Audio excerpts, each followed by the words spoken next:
Alhamdulillahilladzi an'ama bi ni'matil iman wal islam bihima tatimmus salihat.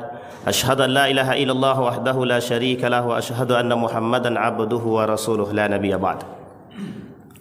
Puji syukur kehadirat Allah atas limpahan rahmat dengan mengucapkan alhamdulillahirabbil alamin. Berselawat kepada Nabi dengan mengucapkan Allahumma salli ala Muhammad wa ala ali Muhammad fil alamin innaka Hamidum Majid. Ya ayyuhan nasu taqu rabbakum alladhi khalaqakum min nafsin wahidah wa khalaqa minha zawjaha wa batha minhuma rijalan katsiran wa nisaa wattaqullaha alladhi tasaaluna bihi wal arham innallaha kana 'alaikum raqibah. Bapak Ibu sekalian yang berbahagia, mudah-mudahan di pagi hari ini atau di subuh hari ini Allah limpahkan rahmat, keberkahan. Allah jadikan rumah tangga yang sakinah, mawaddah warahmah. Allah jadikan anak-anak keturunan taat kepada Allah, cinta kepada nabinya, cinta kepada Al-Quran. Amin ya rabbal alamin. Dalam satu doa yang didoakan, yang dibacakan oleh baginda Nabi Muhammad sallallahu alaihi wasallam, Allahumma ja'al ahlana min ahli al-Quran waj'al ahillatana min ahli al-Quran alladzina hum khasatuka wa ahluk ya arhamar rahimin. Dalam satu riwayat hadis yang lain dikatakan, Addibu auladakum ala thalathi khisalin. Kata Nabi, hadis ini dhaif tapi kata Nabi, ajari anakmu 3 perkara. Satu di antaranya adalah mencintai ahlu baiti Rasulullah sallallahu alaihi wasallam. Selain daripada mencintai Rasul dan mencintai ahlu baitihi, dan yang terakhir mencintai Al-Quran. 3. Yang pertama mencintai Rasul, yang kedua mencintai ahlul bait, dan yang ketiga mencintai Al-Quran. Baik Bapak Ibu sekalian yang berbahagia, subuh ini menggantikan Ustadz Dr. Saidul Amin. Mungkin beliau berhalangan hadir, entah di Mekah, dah balik belum dari Mekah. Kami ketemu beliau kemarin di Mekah itu. Subuh hari ini saya ingin mengangkat satu fenomena yang sering terjadi dan sekarang menjadi satu hal yang dianggap sepele, tapi ternyata punya dampak yang begitu besar. Saya runut dari sejarah. Ketika Nabi Muhammad sallallahu alaihi wasallam ingin memerangi Bani Quraizah. Bapak Ibu tahu Bani Quraizah? Tahu Bapak Ibu Bani Quraizah? Curiga nih. Bapak Ibu tahu Rempang? Itu tidak Quraizah tu Pak. Bani Quraizah itu adalah salah satu kelompok Yahudi. Dia ada banyak nama dia. Jadi Bapak Ibu, Al-Quran itu diturunkan 7 huruf. Al-Quran itu diturunkan dalam 7 huruf. Dalam ilmu Al-Quran, Al-Quran itu diturunkan dalam 7 huruf. Jadi ketika baginda Nabi Muhammad sallallahu alaihi wasallam didatangi oleh 2 sahabatnya, sahabat yang pertama membacakan surat Ar-Rahman dengan logat yang berbeda. Kemudian kata Umar bin Khattab, datang Umar bin Khattab baca dengan logat yang berbeda. Kemudian ada sahabat Nabi yang lain baca dengan logat yang berbeda. Mau berantem tuh Umar bin Khattab. Bapak Ibu tahu kan karakter Umar bin Khattab bagaimana orangnya? Ditariknya jalabib. Jalabib itu apa ya? Nih, kerah baju nih, ditariknya kerah baju ini sudah selesai sholat, ditariknya kerah baju imam tadi sama Umar bin Khattab, sini ayo kita ke Nabi. Dibawanya ke hadapan baginda Nabi Muhammad sallallahu alaihi wasallam. Sampai kepada Nabi, apa kata Umar bin Khattab? Ini orang baca ayat kok beda. Wah, ini jangan-jangan bahaya, ini perusak ini. Umar bin Khattab takut kalau ada perusak. Sehingga dibacakan, kata Nabi, Nabi ini orangnya baik, lembut, tak perlu dengan emosi. Umar, ente baca. Dibaca oleh Umar. Kemudian yang satu lagi, sahabat Nabi yang satu lagi baca, kata Nabi. Dibaca sama, tapi memang logat berbeda. Atau lahja, bukan logat, lahjanya berbeda. Sehingga kata Nabi, aqra'uka hakadha wa aqra'uhu hakadha. Saya bacakan kepadamu dengan model begini, dan saya bacakan kepada dia dengan model yang sama, dengan yang berbeda. Nah, di situ Bapak Ibu, artinya Nabi mengatakan dalam hadisnya itu, anzalal Qur'ana ala sab'atil ahruf. Al-Quran itu diturunkan dengan 7. Tapi Bapak Ibu, pada masa Utsman bin Affan, Jadi pada masa Utsman bin Affan semua model-model lahja itu tak dimasukkan. Kata Utsman bin Affan, ini muskilah, masalah, kata Utsman bin Affan. Kalau dimasukkan itu bakal terjadi perpecahan, sehingga lahjah-lahjah tersebut tidak dimasukkan illa qalilah, sebagian kecil. Pisang bahasa Arabnya mauzud, tapi dalam Al-Quran Bapak Ibu tidak dapatkan kalimat pisang itu mauzud. Tapi ada ayat yang berbicara tentang pisang dengan ayat yang berbeda. Nah, ini konteksnya adalah ketika itu Al-Quran diturunkan dengan model yang berbeda-beda, tapi 7 saja. Ulama sepakat itu lahjah. Arti 7 di situ artinya lahjah. Salah satunya ada namanya Bani Tamim. Ada kemudian namanya Bani Nadir. Ada Bani Quraidah, ini kelompok Yahudi juga. Tapi Yahudinya Yahudi Quraisy. Kemudian ada kelompok-kelompok yang lain, ada namanya Quraisy. Nah, kelompok-kelompok ini, bani-bani ini yang kemudian mengeluarkan model lahjah-lahjah bahasa Arab sesuai dengan lahjah mereka. Artinya ketika itu kenapa Nabi bacakan demikian? Tujuannya cuma satu saja. Biar orang-orang dengan kelompok-kelompok tertentu bisa menerima Islam, bisa menerima Al-Quran. Ini tak ada kaitannya dengan tema kita. Kaitannya dengan Bani Quraidah saja. Bani Quraidah itu ada kelompok Yahudi, nama lain daripada kelompok Yahudi. Ketika Nabi Muhammad SAW ingin memerangi Bani Quraidah, ingin diperangi oleh Nabi Bani Quraidah. Ketika ingin diperangi Bani Quraidah, Nabi kumpul dengan para sahabat. Nabi sampaikan kalau Nabi ingin memerangi Bani Quraidah. Ada satu orang sahabat Nabi waktu itu duduk sama Nabi. Ada yang tahu namanya Bapak Ibu? Assalamualaikum. Namanya adalah Abu Lubabah Marwan bin Abdul Munzir. Pertanyaan pertama adalah siapa yang sudah pernah dengar nama ini, Pak? Namanya Abu Lubabah Marwan bin Abdul Munzir. Jadi kalau Bapak Ibu nanti berangkat ke Mekah atau ke Madinah, kapan-kapan kita kasih tahulah. Nanti tidak spesial. Di Madinah itu banyak orang bercerita tentang spesialnya Madinah. Bapak Ibu harus paham, di Madinah itu tempat manusia munafik pertama kali di dunia muncul. Itu di mana Bapak Ibu? Madinah. Jadi paling banyak musuh Nabi di Madinah apa di Mekah? Ragu, curiga. Ini harus belajar Bapak Ibu. Di Madinah itu manusia munafik pertama sekali di dunia. Munculnya hadis-hadis akhir zaman itu paling banyak di Madinah. Nah, nanti kita sampaikan. Bani Quraidah tadi namanya Abu Lubabah Marwan bin Abdul Munzir duduk sama Nabi. Nabi sampaikan bakal memerangi kaum Quraidah dengan cara membunuh Bani Quraidah. Nanti Bani Quraidah itu diusir dari Madinah. Tapi ternyata Marwan mendengar berita mendengar cerita dari Nabi tadi, Abu Lubabah pergi ke Bani Quraidah. Apa kata dia kepada Bani Quraidah? Kata Bani Quraidah, apa yang dikatakan Muhammad kepadamu? Apa kata Abu Lubabah Marwan bin Abdul Munzir? Dikasih isyarat. Nah, ini Bapak Ibu yang sering ngasih isyarat begini tahu kan? Kata Abu Lubabah, kalian akan dibunuh, dihabisi. Turunlah ayat dalam Al-Quran surat Al-Anfal ayat 27. Apa ayatnya Bapak Ibu? Ya ayyuhalladzina amanu la takhunullaha war rasul. Janganlah kalian berkhianat kepada Allah dan Rasul. Jadi materi kita pagi ini pengkhianat. Materi kita pagi ini apa Bapak Ibu? Saya sampaikan Bapak Ibu. Islam itu runtuh mulai dari kerajaan Islam dari khalifah terakhir. Siapa khalifah terakhir? Siapa Pak? Ali bin Abi. Baik, saya runut Bapak Ibu. Saya runut. Abu Bakar mati meninggalnya karena sakit. Umar bin Khattab meninggal karena apa Bapak Ibu? Karena terbunuh atau dibunuh? Ini beda tuh Pak, terbunuh dan dibunuh. Ini harus paham gitu Bapak Ibu. Umar bin Khattab dibunuh dan terbunuh. Turun setelah selesai Umar bin Khattab naik Utsman bin Affan.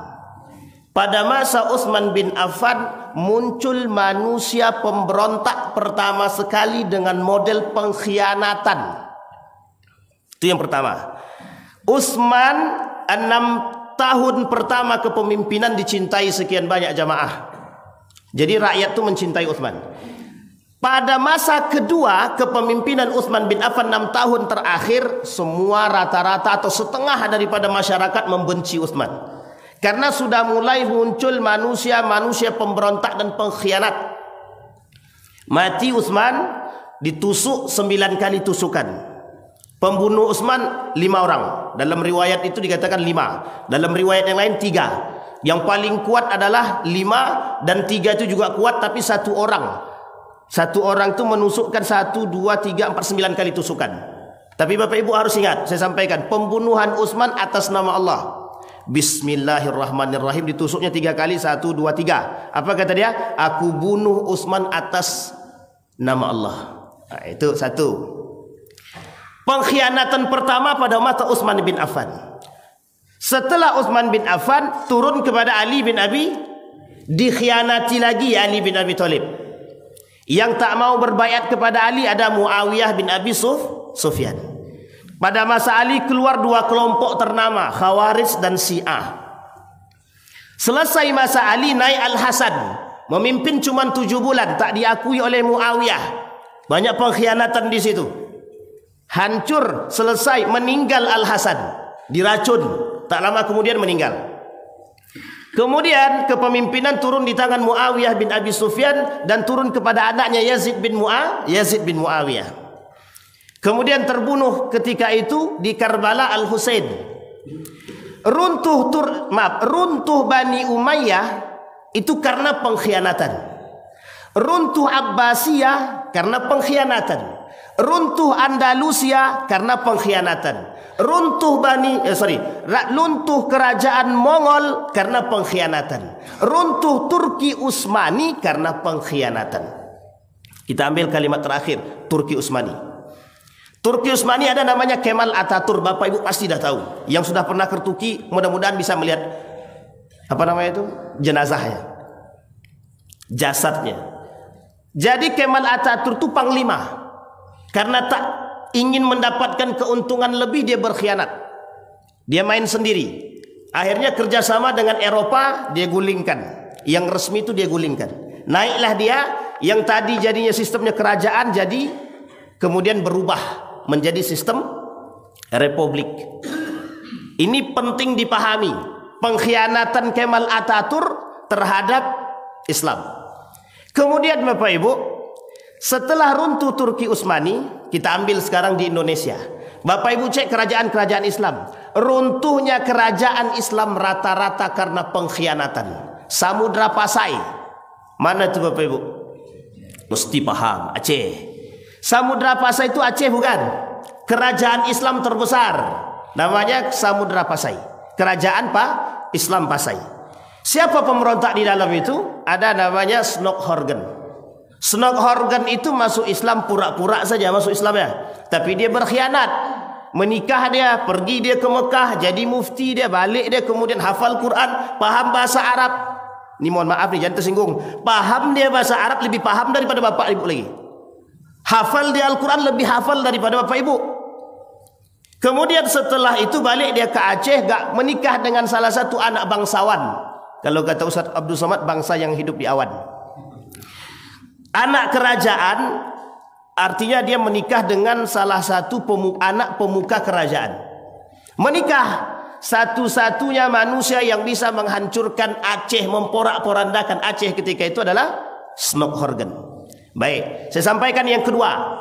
Di Jakarta ketika penjajahan Belanda, ada seorang ulama besar di Jakarta. Mohon maaf saya tak sebutkan nama, karena kalau disebut agak sedikit sensitif.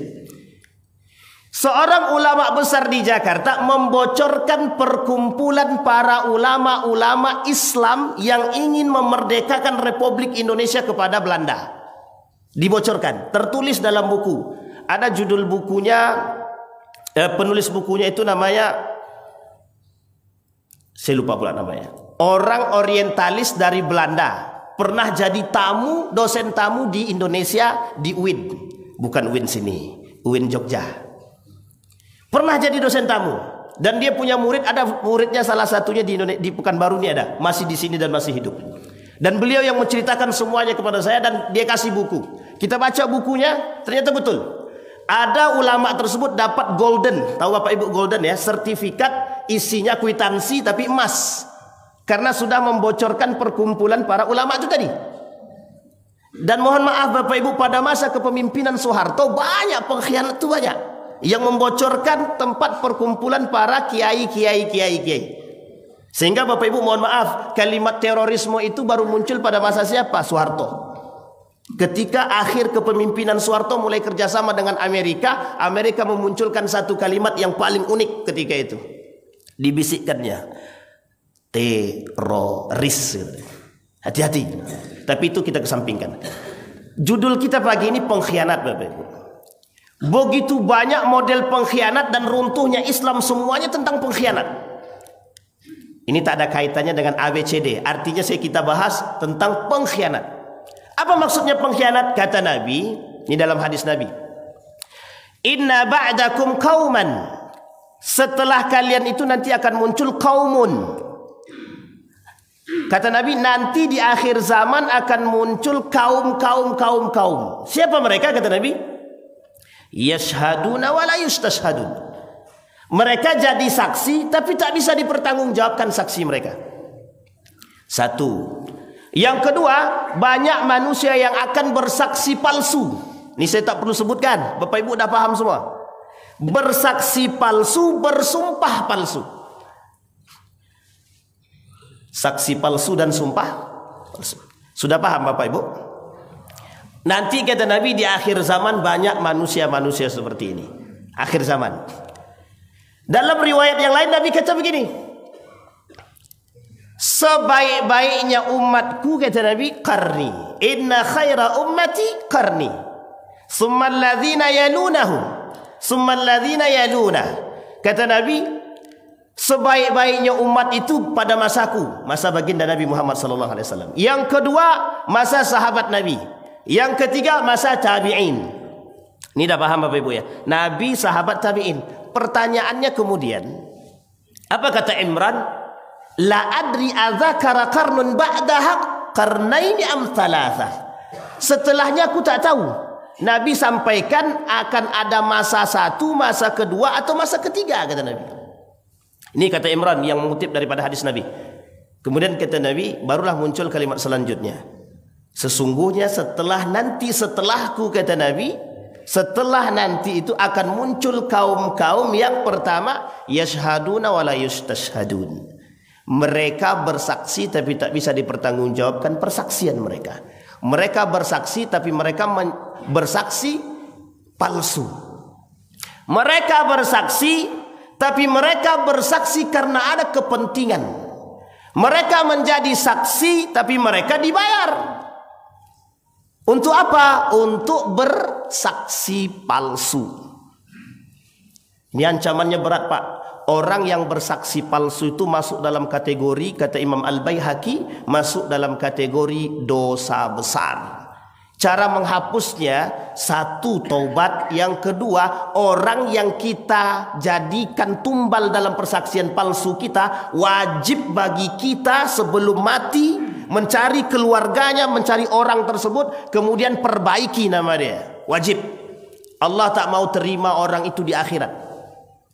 Nanti Bapak Ibu, orang yang merusak nama baik orang lain di muka bumi dengan sumpah palsunya, banyak orang yang tersiksa, tak bisa makan, hidupnya rusak gara-gara persaksian palsu Bapak Ibu.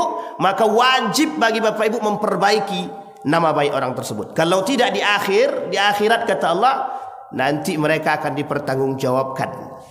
Semua keburukan orang-orang yang tadi kita saksi palsu tadi dibalikkan kepada diri kita. Lumayan Pak, bukan lumayan lagi itu. Kata Nabi yang pertama itu. Yang kedua kata Nabi, kaum yang akan muncul selanjutnya kata Nabi, mereka yang yakhunun wala yu'tamanun kata Nabi. Orang pengkhianat kata Nabi. Terbukti Pak, kata-kata Nabi itu terbukti. Mulai setelah Nabi itu tak ada lagi kerajaan-kerajaan itu yang tidak tanpa pengkhianat. Semua isinya rata-rata runtuhnya kerajaan-kerajaan Islam karena pengkhianatan. Karena apa Bapak Ibu? Pengkhianatan. Sekarang dampak pengkhianat itu berat apa tidak? Kok sedikit yang bilang? Pak Bu, pengkhianat itu oleh Nabi disebut sebagai dosa besar. Dalam riwayat yang lain kata Nabi, arba'un man kuna fihi munafiqan khalisan, kata Nabi. Munafik. Siapa dia? Orang yang pengkhianat. Nah, sekarang kita tanya, apa yang disebut dengan pengkhianat tadi atau khianat tadi? Naqidul amanah. Pengkhianat itu naqidul amanah, yang diberikan amanat kemudian dia mengkhianati. Itulah bahasanya. Diberikan amanat dia tak mau, tidak menjadi orang yang amanah. Diberikan janji dia ingkar. Kata Nabi dalam kata Allah dalam Al-Quran itu ada namanya diartikan sebagai ingkarul ahdi, pengingkaran janji. Kata Al-Fayruzi itu ingkar janji termasuk sebagai pengkhianat. Pengkhianat itu orang-orang yang memang diberikan amanah kemudian mereka tak menjalankan amanah. Mereka berjanji tapi mereka dengan mudah mengingkari. Mereka mengatakan iya tapi kemudian mereka di belakangnya mengatakan tidak. Ini susah nih Bapak Ibu. Kalau dalam riwayat lain disebut dengan dzal wajhain, manusia yang punya muka dua, depan A belakang B. Hati-hati Pak, itu pengkhianat tuh. Pengkhianat itu kata Nabi, orang-orang yang berkhianat ini kata Nabi mereka merusak. Tak ada yang tidak, semua merusak. Syiah itu perusak atau tidak? Rusak Pak. Pengkhianat itu tidak. Tak nampak pengkhianatannya, tapi mereka punya model. Apa modelnya? Model pengkhianatannya dengan takiyah. Jadi mereka akan selalu ketika mereka mengatakan A di hadapan kita, nanti ketika kita ketemu lagi dia tak akan bilang A. Akan muncul pembenaran-pembenaran yang lain, pengkhianatan. Kemudian ada namanya Khawarij. Pada masa Ali bin Abi Thalib, mereka berkhianat kepada Ali. Saya tak katakan Muawiyah pengkhianat, tapi rata-rata mengatakan, kata Ali sendiri mengatakan dalam riwayat itu, dalam sejarah Tarikh Ibn Hisham, kata Ali, Muawiyah tak mau berbaiat kepadaku berarti dia pengkhianat. Berarti dia pengkhianat, kata Ali. Sehingga Ali pindah dari Madinah ke Kufah. Jadi tempatnya Ali itu, kerajaan Ali itu, kepemimpinan Ali bukan di Madinah, tapi di Kufah. Kufah itu Irak. Jadi di Kufah itulah Ali. Dari Kufah dia ke Syam. Ibu tahu Syam? Tempat berantemnya. Nanti di tengah-tengah bertemu antara Ali dan Muawiyah. Terjadi namanya perang. Perang apa Bapak Ibu? Siffin. Perang keluarga pertama kali di dunia, paling banyak membunuh umat muslim secara sia-sia. Jadi umat muslim mati sia-sia itu kapan? Ketika perang Siffin. Perang terjadi antara Ali dan Muawiyah yang di dalamnya ada istri baginda Nabi Muhammad sallallahu alaihi wasallam. Siapa Bapak Ibu? Aisyah. Jadi bahaya enggak pengkhianat Bapak Ibu? Pengkhianat itu bahaya Bapak Ibu. Mohon maaf. Sekarang nih Bapak Ibu dihadapkan dengan kondisi pengkhianatan. Sekarang kita dihadapkan dengan kondisi pengkhianatan. Bapak Ibu bisa lihat, carilah manusia yang betul-betul sejati, muslim yang sejati, cari. Susah Pak, kalau bukan karena keimanan. Mencari manusia yang tak berkhianat itu susah. Apalagi sekarang. Apalagi bentar lagi, tahun-tahunnya. Pokoknya tahun-tahun itu banyak pengkhianat itu, banyak. Dengan dalih A, B, C, D. Kata Allah dalam Al-Quran, dalam tafsirnya Wahbah Zuhaili, kata Wahbah Zuhaili, paling tidak wajah pengkhianat itu ada 5 dalam Al-Quran. Yang pertama, orang yang berkhianat karena agama. Yashtaruna bi ayati samanan qalila. Akan muncul nanti kata Allah manusia-manusia dia jual agama Allah tuh, dia jual. Nah, ini tahun-tahun tepat nih Pak untuk menjual isu sara. Saya katakan apa adanya Bapak Ibu, biar Bapak Ibu paham. Isu sara itu sudah biasa dari zaman dulu Bapak Ibu. Saya ambil contoh. Kalau Bapak Ibu dulu pernah belajar filsafat, pasti pernah mendengar namanya Friedrich Engels, seorang ilmuwan filsuf barat yang mengatakan Tuhan sudah mati. Orang-orang dulu berpolitik dengan agama juga. Jadi agama itu menjadi bahan politik. Tapi sesungguhnya mereka tak sesungguhnya sedemikian itu. Maka harus pintar-pintar. Di akhir zaman wajib pintar Pak, wajib pintar. Kata Syekh Mutawalli Sa'rawi dalam kitabnya itu Alamatus Sa'at, tanda-tanda hari kiamat itu, kata Syekh Mutawalli Sa'rawi, di akhir zaman manusia wajib pintar. Kalau tak pintar kita dibodoh-bodohi. Dibodoh-bodohi. Kenapa saya katakan demikian? Ini Allah yang kata. Akan muncul manusia-manusia yang berkhianat terhadap agama. Maka Allah katakan la takhunu amanatikum wa takhunu amanatikum. Nanti mereka akan banyak berkhianat kepadaku, kata Allah. Apa yang mereka khianati? Mereka berkhianat terhadap amanah-amanah yang aku berikan. Kita ambil contoh yang paling sederhana.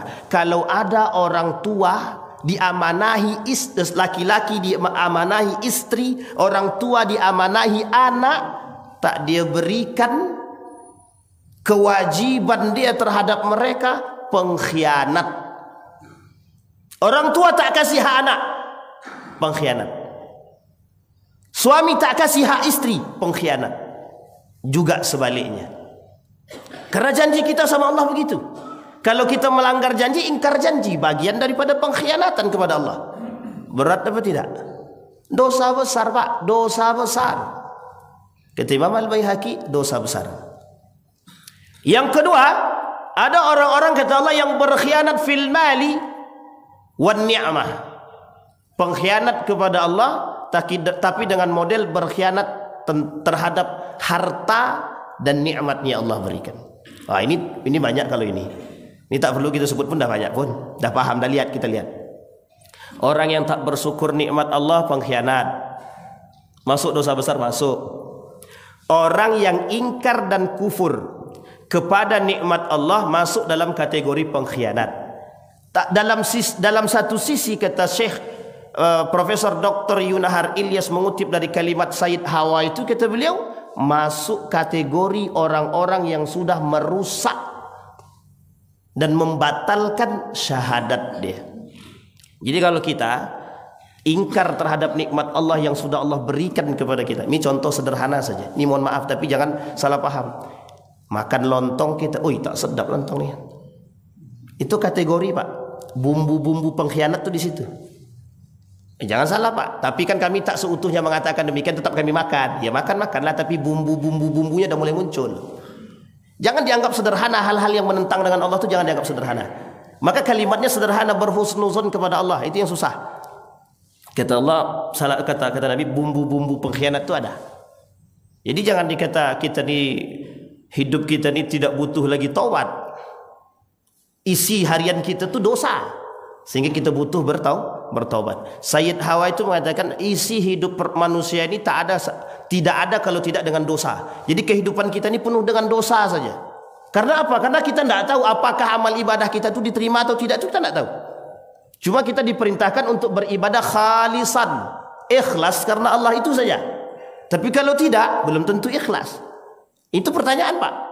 Siapa yang bisa menjawab? Kita sendiri. Sehingga Hudzaifah ibn al-Yaman itu, Bapak Ibu mohon maaf, Hudzaifah ibn al-Yaman, sahabat Nabi yang dianggap oleh Nabi paling aneh, manusia paling aneh. Sekian banyak sahabat Nabi, ada 60-an lebih sahabat Nabi yang duduk bersama Nabi, selalu bertanya tentang bagaimana meningkatkan keimanan. Kata Hudzaifah, tidak, aku tak demikian. Setiap Hudzaifah duduk bersama Nabi, yang ditanyakan kepada Nabi cuma satu, apa saja dosa-dosa itu? Inilah salah satunya Pak yang ditanyakan oleh Hudzaifah ibn al-Yaman kepada Nabi dan disampaikan olehnya Nabi. Apa kata Nabi? Salah satu dosa besar itu pengkhianat, kata Nabi. Pengkhianatan atau al-khianah. Jadi Bapak Ibu, kita ingkar kalimat Al-Quran itu kafara. Kafara itu orang yang menutup diri untuk bersyukur kepada Allah. La in syakartum la azidannakum wa la in kafartum. Ingat kalimatnya kafara. Kafara itu artinya menutup. Ada orang-orang yang menutup diri untuk bersyukur kepada Allah. Oleh sebagian ulama mengatakan kalimat kafara diartikan angkara, ingkar. Kalau dia dah ingkar, berarti dia sudah tak mau menerima nikmatnya Allah, dan ingkar tak mau bersyukur, masuk dalam kategori pengkhianatan. Wala takun lil khainina khasima.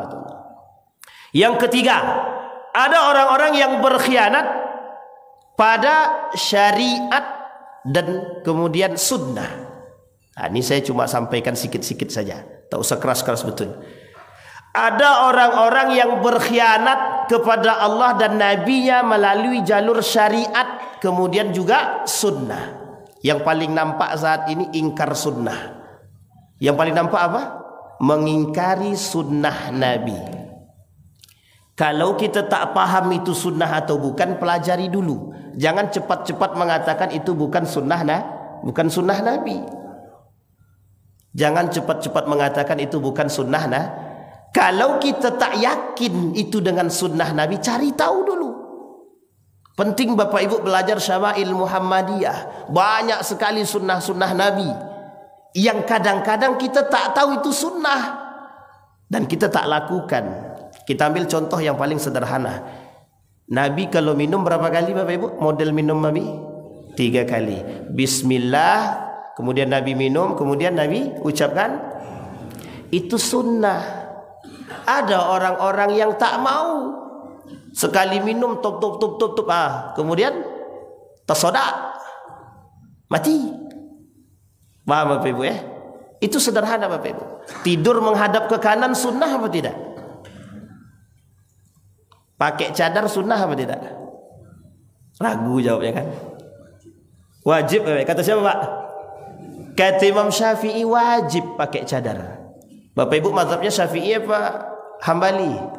Kalau tak pakai cadar sekarang ini lagi pakai mazhabnya Imam Abu Hanifah atau mazhab Imam Ahmad bin Hanbal.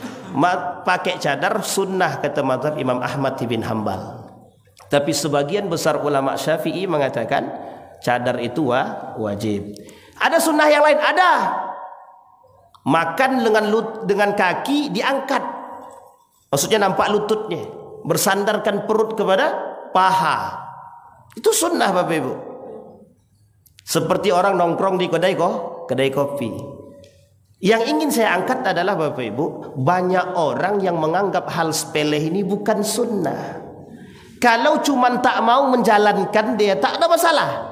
Karena kalau tak kita jalankan sunnah pun tak ada masalah, tidak dapat dosa. Kalau kita jalankan berpahala. Cuman kalau kita ingkari dia Bapak Ibu, masuk dalam kategori pengkhianat kepada Nabi.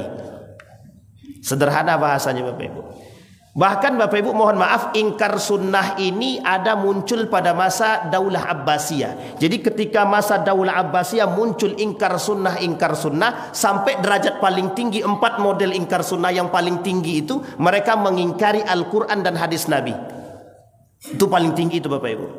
Dulu Bapak Ibu waktu di Yogyakarta saya sering bertemu dengan orang yang ingkar sunnah. Apa kata dia? Aku tidak mau mengambil hukum dari jalur sunnah Nabi, hadis Nabi. Jadi yang bisa dijadikan pertanggungjawaban cuma Al-Quran. Dia cuma percaya sama Al-Quran, dia tak percaya sama hadis Nabi. Apa kata dia? Hadis Nabi itu banyak tipu daya. Berarti kalau dia bilang hadis Nabi tipu daya, berarti Nabi penipu apa tidak? Oh iya Bapak Ibu, tahun 2015 Bapak Ibu boleh cek eramuslim.com, apa kata mereka dalam tulisan itu murni Bapak Ibu. Kata mereka, apa kata mereka? Bahwa Muhammad itu penipu. Tapi jangan salah, dengan akibat ucapan itu ternyata banyak para pemuka sarjanawan ketika itu yang percaya. Artinya apa? Mereka katakan Nabi Muhammad itu penipu, sehingga tak ada namanya. Makanya Bapak Ibu mohon maaf, bahasa-bahasa itu kemudian bahasa-bahasa yang sifatnya sunnah-sunnah Nabi itu tak populer. Ketika itu tidak populer. Kenapa? Karena itu bukan bagian daripada Muhammad, tapi bagian daripada tipu daya Muhammad. Nah, ini bahasa sederhana Bapak Ibu.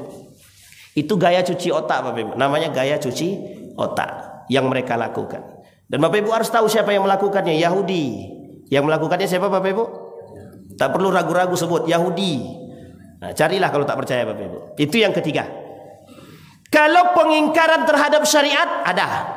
Kalimat terakhir, kalimat yang ketiga kata Nabi, akan muncul nanti orang-orang yang suka berfatwa. Tak dimintai fatwa, dia berfatwa.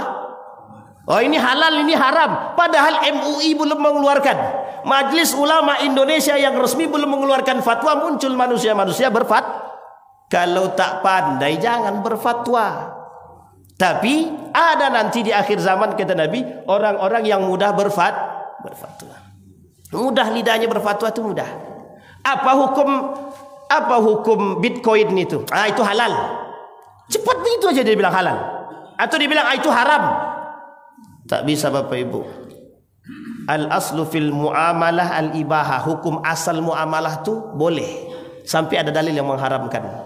Jadi kalau kita rujuk pada kalimat kaidah ini, itu tidak bisa seseorang itu mengharamkan sesuatu itu tidak bisa, dan menghalalkan sesuatu itu tidak bisa. Sampai dia tahu betul hukumnya dan ada dalilnya. Bahkan yang paling ekstrim lagi yang kedua itu al-aslu fil asya al-ibaha. Hukum asal sesuatu. Hukum asal sesuatu bukan muamalah. Sesuatu hukum asalnya adalah mubah. Boleh sampai ada dalil yang mengharamkan. Yang paling ditekankan oleh para ulama itu al-aslu fil ibadati at-tauqif atau haram. Hukum asal daripada ibadah itu haram sampai ada dalil yang membolehkan. Contohnya solat 5 waktu. Kalau bapak tambah jadi 6 waktu itu baru haram. Hukum asalnya itu haram. Kenapa tak boleh ditambah-tambah Pak? Tidak boleh ditambah-tambah kecuali ada dalil yang membolehkan. Sekarang pertanyaannya, wajar kalau Ade Armando berkata mana dalil daripada solat wajib? Itu karena dia tak baca Quran. Kita paham aja Pak. Bapak Ibu paham ya? Tapi kita ambil positifnya. Apa positifnya? Betul. Hukum asal itu haram kecuali ada dalil yang membolehkan. Kita cari ada enggak dalil yang membolehkan solat 5 waktu. Itu penting Bapak Ibu. Jadi ada orang-orang di akhir zaman itu yang mudah memfatwakan sesuatu. Dan mohon maaf, ada orang-orang yang kemudian memfatwakan karena kepentingan fulus. Oh iya Bapak Ibu, mohon maaf, Bapak Ibu harus ini real. Saya tak sebut. Suatu ketika tahun 2015 atau kalau tidak 2015, 2016 ada satu yang difatwakan muncul. Saya sebut aja lah, tapi saya tak sebutkan yang memfatwakan. Dana talangan haji. Bapak Ibu harus paham, itu sudah lama keluar Bapak Ibu dana talangan haji itu. Dan itu dihalalkan, diperbolehkan. Tak lama kemudian jarak 2 bulan dicabut. Dicabut itu Bapak Ibu. Permasalahan halal haram, label halal, Bapak Ibu tahu? Itu mohon maaf Bapak Ibu, permasalahan label halal itu politik. Coba sekarang siapa yang pakai label halal haram itu? Yang ngasih label halal haram ini siapa sekarang? MUI bukan? Bukan. Saya tidak mau vulgar betul. Nanti bahaya pula. Paham Bapak Ibu ya? Jadi banyak itu akhir zaman begitu memang. Kata Nabi ahalla harama wa harrama halal, menghalalkan yang haram dan mengharamkan yang halal itu biasa. Di akhir zaman itu biasa. Berarti yang paling penting di akhir zaman itu satu saja, manusia yang cerdas, yang punya otak. Apa kata Umar bin Khattab? Ini Umar bin Khattab. Ini mumpung terlagi mau pemilu kan. Ini kata Umar bin Khattab, Pak. Saya cuma nukil saja. Kata Umar bin Khattab, "Laisal akil man ya'riful khaira baina syarr, walakinnal akil man ya'riful khaira baina syarrain." Orang pintar itu kata Umar bin Khattab bukan orang yang bisa mengambil kebenaran daripada kesalahan. Tapi orang yang pintar itu bagaimana dia bisa mengambil kebenaran di antara 2 kesalahan. Ada orang 2 pemimpin, 2 saja, tak usah banyak-banyak. 2 orang jahat semuanya. Yang paling pintar, manusia yang pintar itu yang bisa mengambil mana di antara 2 yang orang yang jahat 2 ini yang paling sedikit kejahatannya atau yang paling banyak kebaikannya. Itu kata Umar bin Khattab, bukan kata saya. Saya cuma menukil saja. Paham Bapak Ibu ya? Itu akhir zaman begitu Bapak Ibu. Syariat halal haram itu kaitannya dengan syariat. Halal haram kaitannya dengan syariat. Sehingga banyak nanti di akhir zaman fatwa-fatwa yang memang harus dipertanggungjawabkan. yang harus dikoreksi, yang harus dibenarkan, yang harus kita pelajari terlebih dahulu. Kita ambil contoh heboh di Indonesia ini tentang ada kemudian pernyataan-pernyataan masalah kencing onta, kencing kucing dan lain sebagainya. Bapak Ibu, kalau kita nggak mengerti, tak usah ikut-ikutan. Cari tahu Bapak Ibu, cari tahu. Saya nggak tahu Bapak Ibu, jujur saya nggak tahu. Tapi saya cari tahu mana yang betul, mana yang kuat. Ternyata kedua-duanya memang ada yang mengatakan haram, ada yang mengatakan boleh dan lain sebagainya. Dan itu Bapak Ibu, mohon maaf Bapak Ibu, ada yang mengatakan najis, ada yang mengatakan tidak najis, ada yang mengatakan itu bisa untuk kesehatan, ada yang mengatakan tidak bisa untuk kesehatan.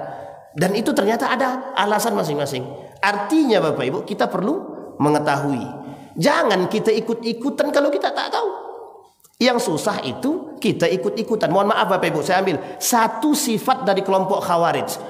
Kelompok Khawarij itu Bapak Ibu, mohon maaf, hanya 200 orang yang keluar dari barisan Ali bin Abi Thalib pasca ketika mereka tidak mau setuju dengan Ali ketika Ali berbaiat kepada Muawiyah pasca perang Siffin. Ali balik ke Kufah, 200 orang ini kemudian menghindar dari Ali, keluar dari barisan Ali. Bapak Ibu tahu dari 200 berapa jadi jumlah mereka? 12.000 Bapak Ibu. Dari 200 orang mereka pergi ke desa-desa Bapak Ibu. 200 orang ini tadi pergi ke desa-desa mencari kekuatan. Siapa orang-orang di desa itu? Orang-orang Islam di desa itu mereka nggak ngerti Bapak Ibu. Yang mereka tahu mereka sholat, yang mereka tahu mereka puasa, yang mereka tahu mereka zakat, tapi mereka nggak tahu yang lain. Itu yang kemudian mereka cuci otaknya Bapak Ibu. Akhirnya apa? Mereka fanatik dengan bahasa pemimpin daripada Khawarij. 12.000 Bapak Ibu dari 200 yang kelak diperangi oleh Ali bin Abi Thalib dalam perang Nahrawan namanya. Perang Nahrawan itu perang antara Ali dengan kaum Khawarij sebelum terakhir. Kemudian kata Nabi, ada kata Allah di dalam Al-Quran itu, wa annallaha la yahdi kaidal khainin. Ada orang-orang yang ada makna khianat itu diartikan sebagai zina. Jadi pengkhianat itu ya pezina. Arti khianat itu zina. Karena dianggap mereka sudah berkhianat kepada janjinya Allah. Kalian jangan berzina, tapi zina juga. Itulah pahamnya Bapak Ibu ya. Ada orang-orang begitu, ada. Jangan berzina katanya. Jadi mohon maaf. Para pezina. Ini zina apa dulu Pak Ustaz? Zina yang cuman sekedar ciuman, cuman sekedar pegangan, cuman sekedar pandangan dan lain sebagainya. Semuanya Bapak Ibu. Mau pandangan kek, mau ciuman kek, mau pegangan kek, mau goncengan kek, sama. Sampai sini paham Bapak Ibu ya? Baik. Kemudian ada yang kelima itu yang terakhir kata Nabi, kata Allah, wa imma takhafanna min qaumin khiyanatan. Nanti akan muncul yang paling ditakutkan itu adalah muncul kaum-kaum pengkhianat kata Allah dalam Al-Qur'an itu. Siapa mereka? Ingkarul ahdi. Orang-orang yang ingkar janji. Kemudian wal bai'ah, mengingkari pembaiatan. Saya tak mengatakan Muawiyah itu pengkhianat. Saya tak mengatakan. Cuma Muawiyah tak mau berbaiat kepada Ali. Sampai kata Muawiyah, aku mau berbaiat sampai Ali bisa menemukan pembunuh Utsman bin Affan. Yang membunuh Utsman bin Affan itu 5 orang.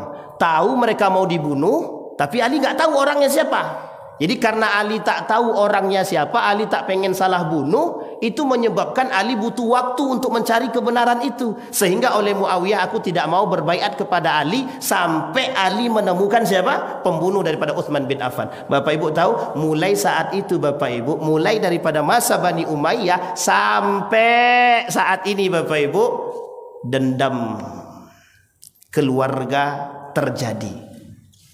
Muawiyah benci kepada keturunan Ali, Abbas benci kepada keturunan Muawiyah. Nanti Andalusia menghancurkan keturunan-keturunan Abbasiyah. Mongol menghabisi keturunan-keturunan Abbasiyah. Begitu seterusnya Bapak Ibu. Jadi sebenarnya perang saudara sudah dimulai dari kapan? Dari dahulu Bapak Ibu. Asalnya adalah pengkhianatan. Jadi jangan salah Bapak Ibu, runtuhnya Islam itu karena apa? Karena pengkhianatan. Apa yang paling sederhana? Berkhianatnya umat muslim terhadap keislaman dia. Berkhianatnya kita sebagai seorang muslim terhadap keislaman kita Bapak Ibu. Jadi jangan salah Bapak Ibu. Orang yang pengkhianat itu kata Nabi dalam hadis yang lain, Nabi katakan masuk dalam kategori munafik.